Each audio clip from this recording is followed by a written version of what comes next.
The first gift appeared on a Tuesday morning. Claire noticed it when she opened the door to leave for work. At first she thought a neighborhood kid had left a toy on her welcome mat. It was small, brown, and tied with a pale blue ribbon. Then she bent down. It was a mouse. Not a toy mouse, a real one. It had been opened along the belly, emptied, and packed tightly with fresh green grass. Whoever had done it had sewn the body closed again with tiny, even stitches. The mouse had been dried somehow, almost mummified, but the grass inside it was still damp and smelled like a lawn after rain. Its fur had been brushed smooth. 2 small black beads had been pressed into the empty sockets. Around its neck was the ribbon, tied in a perfect bow. Claire stood there with her keys in one hand and her coffee in the other. There was no blood. No note. Nothing written on the ribbon. Just the mouse, placed exactly in the center of the mat. She took a picture, mostly because she knew nobody would believe her, then used a grocery bag to pick it up and dropped it into the trash bin behind the building. She told herself it was a prank. By lunch, she almost believed it. The next morning there was a little box at her door. It had been folded from thick brown paper. No tape. No glue that Claire could see. The corners fit together with the precision of something made by a person with far too much patience. Inside, on a bed of white feathers, lay a human tooth. At least Claire thought it was human. A red thread had been wound around the root. The other end of the thread was held in the dried foot of a bat, its tiny claws closed carefully around the knot. Claire did not touch this one. She called the police. The officer who came was polite. He photographed the box, asked whether Claire had an ex-boyfriend, whether anyone at work had been bothering her, whether she had argued with a neighbor. No. He asked if she had received threats online. Claire showed him her phone. Nothing. The officer put the box into an evidence bag. Before leaving, he told her to call again if anything else appeared. Something else appeared the next morning. It was a bouquet. That was the first word that came into Claire's mind, even though there were no flowers in it. A dozen chicken wishbones had been cleaned until they were almost white. Each one had been wrapped at the base in a thin strip of green cloth. They were arranged like stems, spreading outward in a careful fan, with dried clover tucked between them.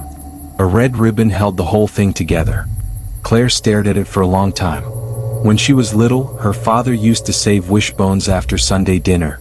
He would dry them on the kitchen windowsill. A few days later, Claire and her brother would each take one side, make a wish, and pull. She had not thought about that in years.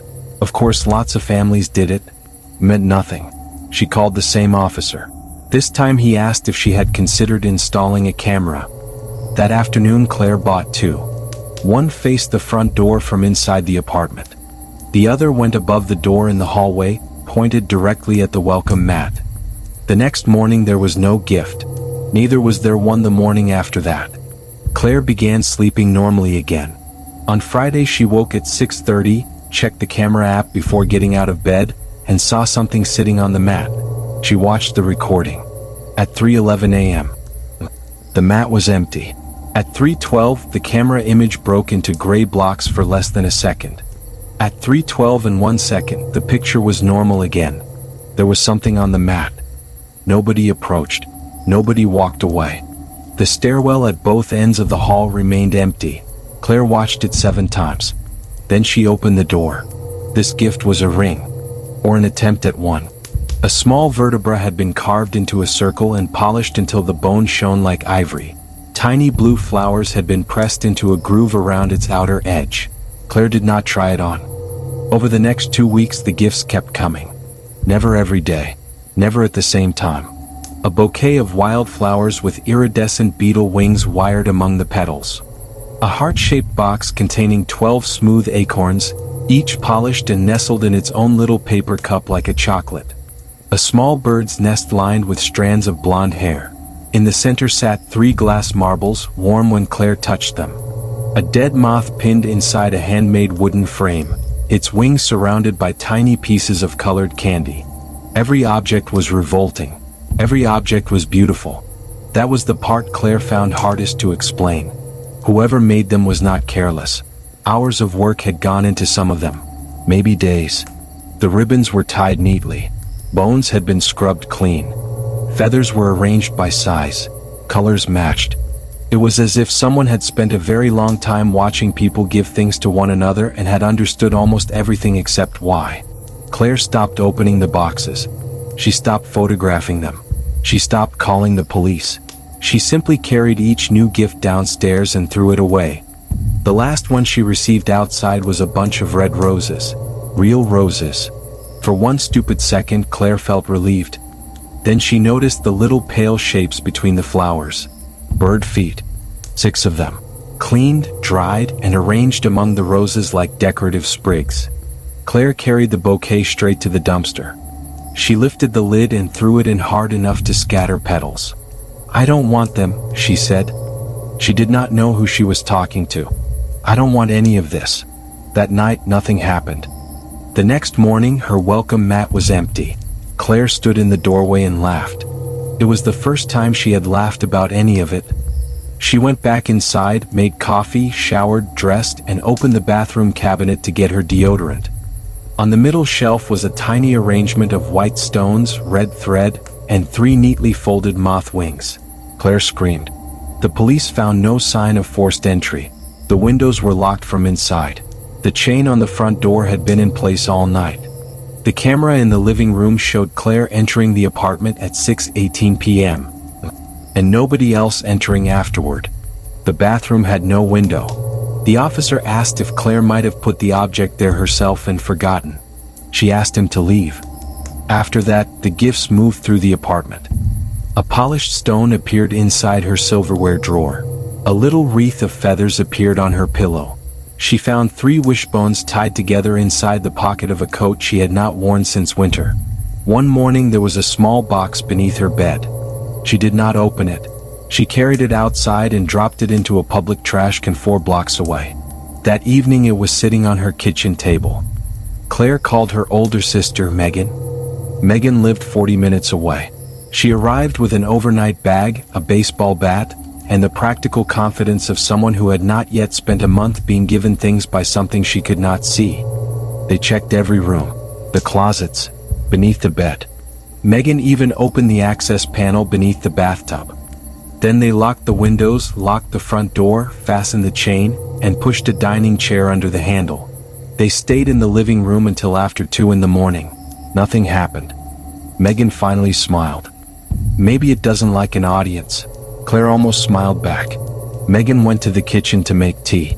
A few seconds later she stopped talking. Claire heard a drawer slide open. Then silence. "Megan?" No answer. Claire walked into the kitchen. Megan was standing in front of the silverware drawer. Inside was a pair of earrings. Small gold hoops. Completely ordinary. For the first time there were no bones, insects, feathers, teeth, or dried animals. Just jewelry. Megan stared at Claire. Those weren't there before. Claire knew. She had checked that drawer herself. Megan reached toward one of the earrings. Claire grabbed her wrist. "Don't." There was something dark around the post. Megan leaned closer. It looked like dried blood. The earrings belonged to a woman named Teresa Walsh. Claire learned that 3 days later. The police would not tell her much, but one detective eventually admitted that Teresa had reported the earrings stolen along with her purse several months earlier. Claire asked whether Teresa was all right. The detective hesitated, then said yes. Claire did not believe him. The gifts changed after that. They became normal. Almost. A bottle of expensive perfume appeared in Claire's medicine cabinet. It was half empty. Someone else's foundation was smeared around the cap. A silver locket appeared beneath her pillow. Inside were photographs of 2 children Claire had never seen. A cashmere scarf was folded over the back of her chair. It smelled faintly of cigarette smoke and a perfume Claire did not wear. A wedding ring appeared beside her toothbrush. There was an inscription inside. Always. Claire began to understand one thing. None of the new gifts had been bought for her. They had belonged to people. They had been used. Well, someone was getting better at choosing. Megan begged Claire to stay with her. Claire did. For 4 nights. On the 5th morning, Megan opened her bedroom closet and found a man's wristwatch resting on top of Claire's suitcase. Claire went home that afternoon. She did not want the gifts following her sister. She stopped sleeping much. She left every light on. She covered the mirrors, though she could not explain why. She stopped looking beneath furniture. She learned to open drawers from the side. Then for 6 days nothing appeared. No rings, no bones, no stolen belongings, nothing. On the 7th morning, Claire woke just after sunrise. Something was sitting in the armchair across from her bed. For a few seconds she could not understand what she was seeing. It was a stuffed rabbit. Small. Once white, now gray with age. One plastic eye was missing. The left ear bent forward. Across the bottom of one foot were 2 faded letters written in black marker. See? Claire sat up.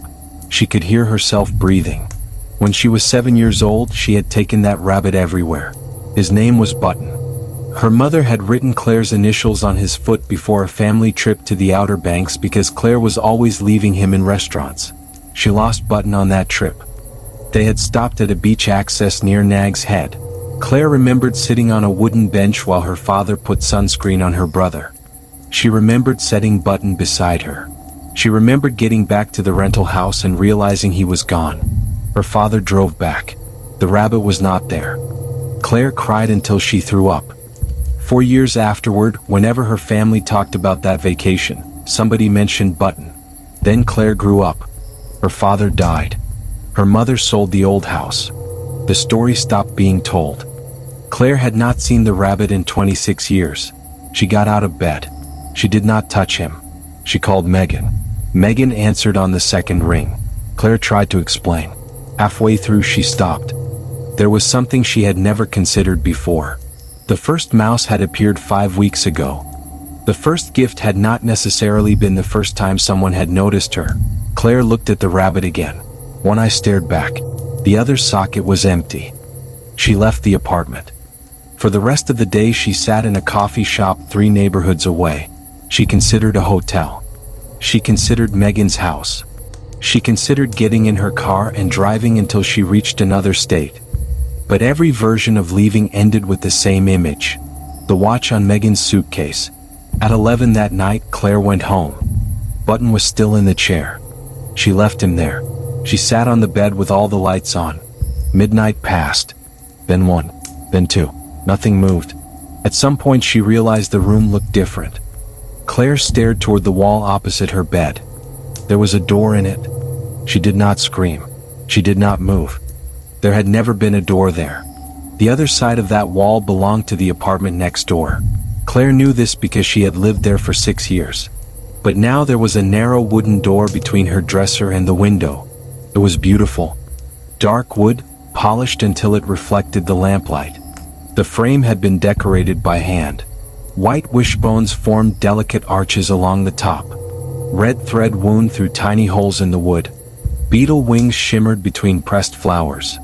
Small smooth stones had been set into the frame like jewels. Feathers overlapped in careful patterns. Near the handle, carved directly into the wood, was a tiny mouse with 2 black eyes. Everything was arranged perfectly. Nothing looked random.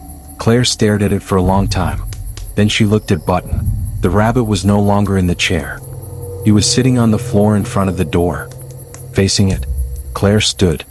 She crossed the room slowly. There was no sound from the other side. No scratching. No breathing. No voice asking her to come closer.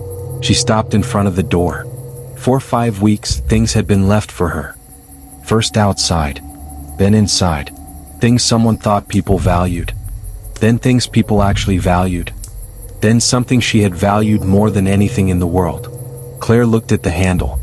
She reached out, wrapped her fingers around it, and slowly turned it.